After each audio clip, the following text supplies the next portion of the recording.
हाय कर. हाय सगळ्यांना. हाय.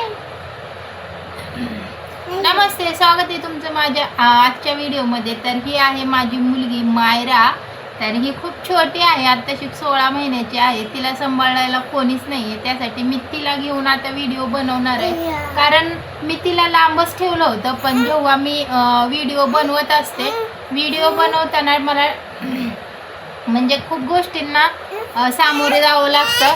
ती झोपलेली असताना मला व्हिडिओ बनवावं लागतो, कारण मला तिला व्हिडिओमध्ये घ्यायचं नसतं. म्हणून ती झोपली की मी व्हिडिओ बनवते. पण माझा व्हिडिओ होण्या अगोदरच ती उठते, कारण मला बाकीची पण कामं असते. ती झोपली की मी स्वयंपाक करून घेते, झाडू पोछा करून घेते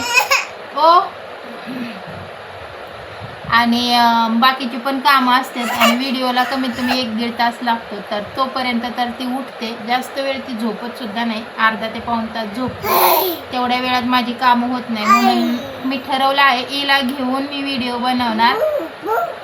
भू भू कल कचो भू भू.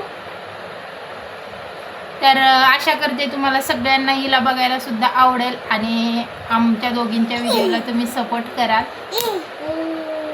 लागलं का? ओ ओ ओ हाय कर, हाय कर, हाय कर. हाय. ती मी लाईव्ह वगैरे कधी घेते ना, तेव्हा ती हाय मी करते, तेव्हा ती शिकलेली हाय करायला.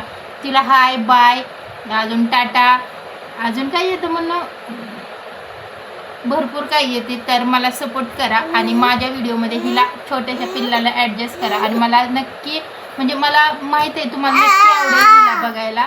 तर चला तर आजच्या व्हिडिओला सुरुवात करूया. वाजव टाल्या, वाजवती वाजव, टाल्या वाजव, वाजव वाजव बाबू. उयू उयू बघू नको लागणी, टाल्या वाजव. चला तर आजच्या व्हिडिओला सुरुवात करूया. आज व्हिडिओ ही मी बाबूच्या पप्पांचा आहे, ते कपाट आहे ते मी आवरायला घेतलेलं आहे. तर आज आमची भांडणं पण झालेली आहेत, खूप अशी किरकिर झालेली आहे. किरकिर ह्यासाठी झालेली आहे काही म्हणजे आर्थिक ह्याच्यामुळे, म्हणजे पैशामुळे वगैरे अशी घरात चालू राहते किरकिर. तर आमची किरकिर भरपूर झालेली आहे. त्यासाठी मग रात्री आम्ही दोघं पण उपाशी झोपलेलो आहे. आत्ता पण ते आहे, ते फक्त चहा पिऊन कामावरती गेलेत. आणि काय मग हिचं हे असं असतं, म्हणून मी हिला घेऊन व्हिडिओ बनवत नाही. कारण ही आहे ना खूप त्रास देते व्हिडिओ बनवताना, पण ते स्टँडच ओढण काय करण अशा गोष्टी करते, म्हणून मी हिला घेऊन व्हिडिओ बनवत नाही. पण आता दुसरा पर्यायच नाही आहे. आता जरी भांडण जरी झालं तरी परिस्थिती अशी आहे की आम्ही कोणाला काही सांगू शकत नाही. इकडे बघ, हे बघ, हे बघ, हे बघ, तुझी गाडी आण जा, गाडी आण जा, जा गाडी आण जा. परिस्थिती अशी आहे कारण आमचं आहे ते लव्ह मॅरेज आहे. आणि कधी कधी असं भांडण झालं ना, एवढा पस्ताव येतो ना लव्ह मॅरेज करण्याचा, खूप सारा पस्ताव येतो. असं वाटतं की नसतं केलं ना तरी बरं झालं असतं. आणि लव्ह मॅरेज केल्यामुळेच आपल्यावर हे दिवस आहेत. कारण कोणाला आपण काही गोष्टी सांगू पण शकत नाही. गाडी आण ना, आण जा, आण घेऊन ये गाडी, जा गाडी घेऊन ये बाबू, जा घेऊन ये गाडी. बस इथं. काय काय काय आपण कोणाला काही सांगू शकत नाही, आपली जरी भांडणं झाली तरी. कारण कोणाला सांगितलं तरी आपल्याला एकच उत्तर भेटतं, स्वतः हाताने केले स्वतः निस्तारा, आमच्यापर्यंत येऊन देऊ नका.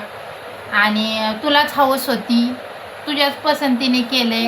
ह्या गोष्टी ऐकण्यापेक्षा ना ते असं वाटतं न सांगितलेलं बरं. काय पाहिजे, हे धर, हे धर, धर, हे धर. त्यासाठी असं वाटतं काही गोष्टी न सांगितलेल्याच बऱ्या. कारण सांगून सुद्धा फायदा नाही, 4 टोमणे आपल्यालाच भेटणार. आपल्या भांडणाचं टेन्शन वेगळं आणि ते टेन्शन वेगळं. त्यासाठी असं वाटतं की चला जसं आहे तसं आहे, आपल्या घरात, स्वतःच्या घरात. शेवटी नवरा बायको आहेत, भांडण हे होणारच. 2 दिवस नाही 4 दिवस तुम्ही उपाशी राहा, घरात झोपून राहा, चुकीचा पाऊल उचलू नका. आणि मेन म्हणजे दुसऱ्यांना कोणाला सांगून जर प्रॉब्लेम सॉल्व्ह होणार नसेल तर सांगायचं पण नाही. 4 दिवस नाही 8 दिवस झोपायचं घरात, उठायचं. शेवटी आपलं घर आहे, आपला नवरा काय आपल्याला घराच्या बाहेर काढणार नाही आहे. 4 दिवसच्या ठिकाणी 8 दिवस घरात झोपायचं. शेवटी राग शांत झाल्या उठायचं. शेवटी आपला संसार आहे, आपलीच लेकरं आहे. आणि पहिलं तरी असं झोपणं वगैरे, रुसून झोपणं, स्वयंपाक न करणं ह्या गोष्टी होत होत्या. पण आता मुलं झाल्यापासून ह्या गोष्टी म्हणजे लांबच ठेवलेल्या आहेत. कारण मुलांसाठी तर करावंच लागतं. मुलांसाठी केल्यानंतर असं वाटतं की मुलांसोबत मी खाणार, आणि मी खाणार म्हणल्यानंतर नवरा तर कसं काय उपाशीच राहणार. त्यासाठी त्यांची पण दया येते, त्यांच्यासाठी पण स्वयंपाक केला जातो, असं होतं. मुलं झाल्यावर असा फरक पडतो. त्यासाठी मुलं हे पटकन झाले पाहिजे. आणि मी तर म्हणते मुलं लग्नानंतर 1 वर्षात तुम्ही लगेचच मुलांचा निर्णय घ्यावा. कारण मुलांमुळे बऱ्याच गोष्टी सॉल्व होतात. मुलांमुळे बऱ्याच गोष्टी नवरा बायकोतले जे भांडण, जो प्रॉब्लेम असतो तो दूर होतो. एवढं तर मला माहिती आहे. एवढं तर मला आता किती काय झालं. आता रात्री मग मी रुसून झोपले. आमची रात्री भांडणं झाली. मी रुसून झोपले. मी स्वयंपाक वगैरे काहीच केलं नाही. नंतर 1 तास ते पण झोपले. 1 तासाने ते उठले, चहा वगैरे केला. त्यांनी चहा घेतला, मला पण दिला. मी 2-3 वेळा नको नको म्हणला, पण शेवटी मला पण भूक लागली होती, मी पण घेतला. नंतर मग मी ते मुलीला घेऊन खाली गेले. खाली गेल्यानंतर तिला खेळवत होते. म्हटलं आता ते खेळवतात तोपर्यंत उद्या सकाळी तर ते कामाला जाणार आहेत, आणि नंतर मग भांडे वगैरे घरचं काम कसं करणार हिला घेऊन. त्यासाठी पटकन उठले. खूप सारे भांडे होते, भांडे वगैरे घासले. स्वयंपाक पण केला. मान्य जेवले नाही, पण स्वयंपाक केला. म्हटलं आज जेवावं. जरी म्हणजे भूक लागली तर जेवता येईल, राग शांत झाला तर जेवता येईल. त्यासाठी स्वयंपाक तर करून ठेवला. मुलीला खाऊ घातलं. त्यांनी मला 2-3 वेळा विचारलं जेवण कर जेवण कर. मी काही जेवण केलं नाही, मी नाहीच म्हणले. मग मी नाही जेवले म्हणून ते पण उपाशी झोपले. आणि सकाळी सुद्धा ते फक्त चहा पिऊन गेले. गबग म्हणणं चहा पिऊन गेले. आणि आता दुपारी ते 1 वाजता जेवायला येतात.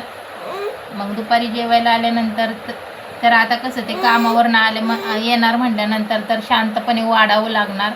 आणि त्यांना जर वाढलं तर ते एकटे खाणार नाही, आपल्यालाही खा म्हणणार. भांडणं ही तर मिटणार. भांडणं काही लई दिवसाची नसतात. आणि शेवटी घर आहे, भांडणं कोणाची होत नसतात. आणि मेन म्हणजे आम्ही आमच्या घरात जरी भांडणं झाले तरी आम्ही दोघंच एकमेकांना सांभाळून घेतो. कारण आम्हाला घरात समजावणारं दुसरं कोणी वयस्कर म्हणजे आमच्यापेक्षा कोणी मोठं नाही आहे. आम्ही तिघंच राहतो, मी, माझी मुलगी आणि माझे मिस्टर. माझा मुलगा असतो तो माझ्या बहिणीकडे असतो.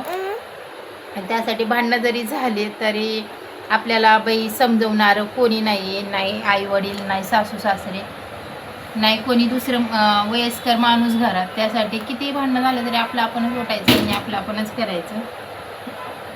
तर चला, तर मग मी आज कपाट आवरून घेते. आज त्यांचं कपाट आवरायला काढलेलं आहे. त्यांना सकाळी सकाळी ना कपडे सापडत नाही आहेत. आणि जे कपडे त्यांना पाहिजे असतात ते कपडे जर नाही सापडले, जे हातात येतात ते बाहेर काढतात आणि परत कोंबतात. कोंबून कोंबून त्यांच्या कपाटाची ही अशी अवस्था झालेली आहे. त्यांची लेक गेलेली आहे कपाट आवरायला. तर चला, तर मग मी कपाट आवरून घेते पहिलं तर.